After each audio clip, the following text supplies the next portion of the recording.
Oh, Tyler, tell me a little bit about this DWI, intoxication manslaughter. This was a case from April of 2014. It occurred on 105. Defendant by the name of Wayne Compton was traveling eastbound on 105, and he crashed into the back of a small SUV, family of four, on 105 there.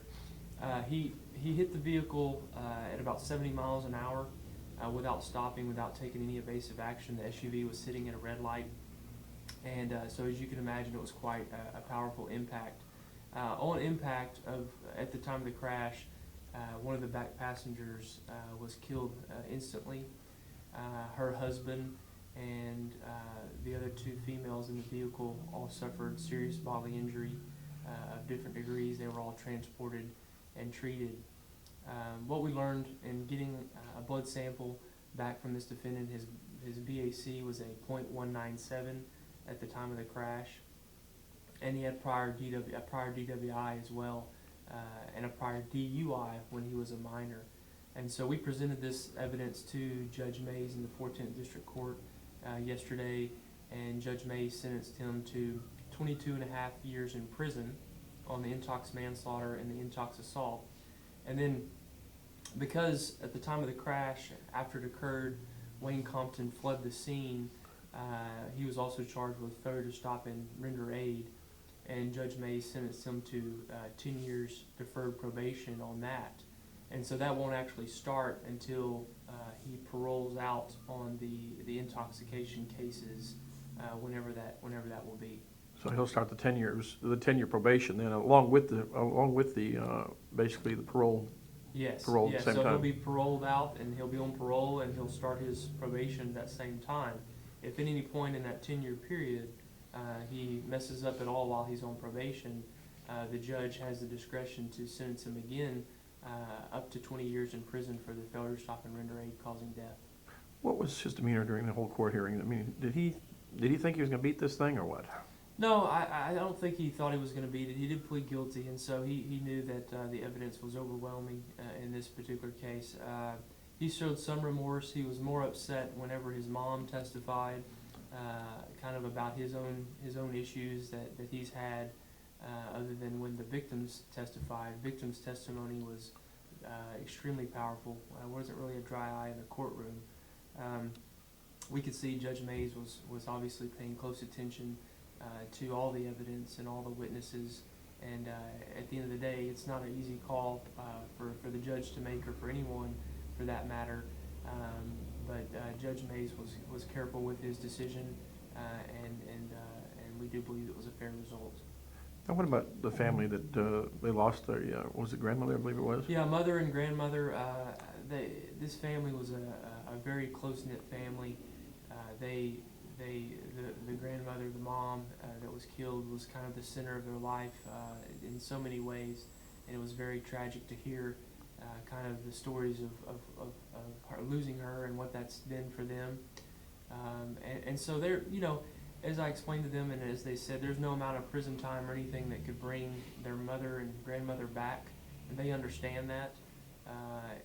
I think they reached some amount of closure in the case, but it's still very difficult for them to really comprehend that this occurred, and it was at the result of an intoxicated driver.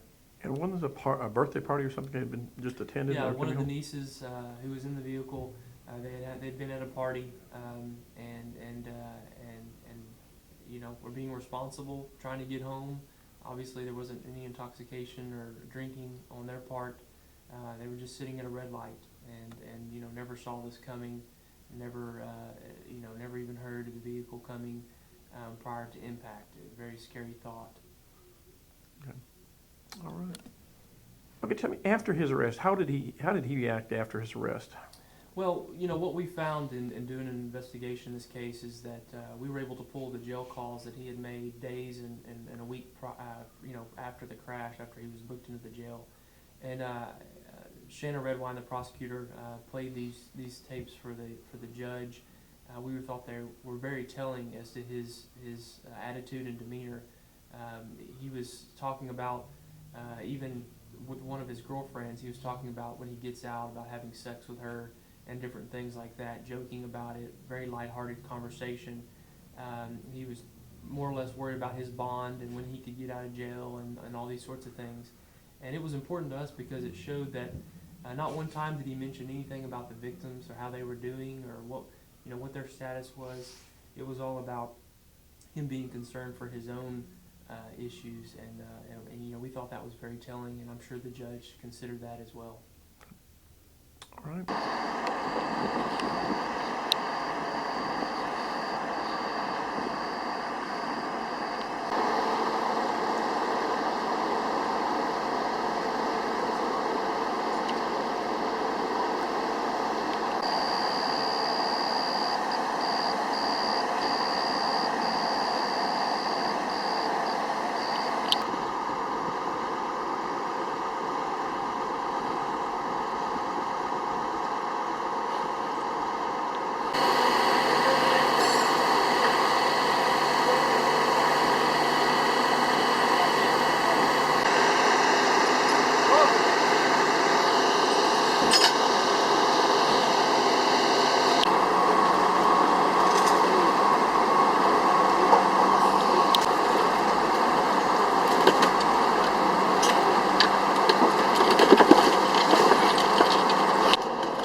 Bringing it over here?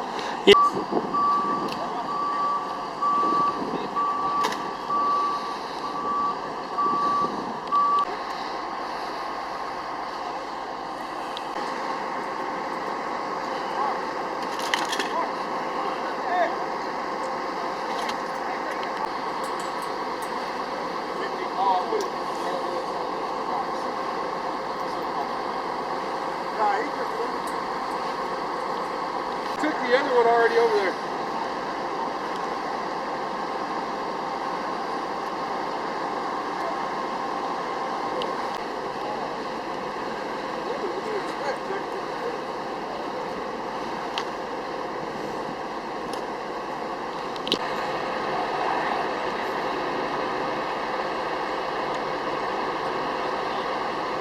I think this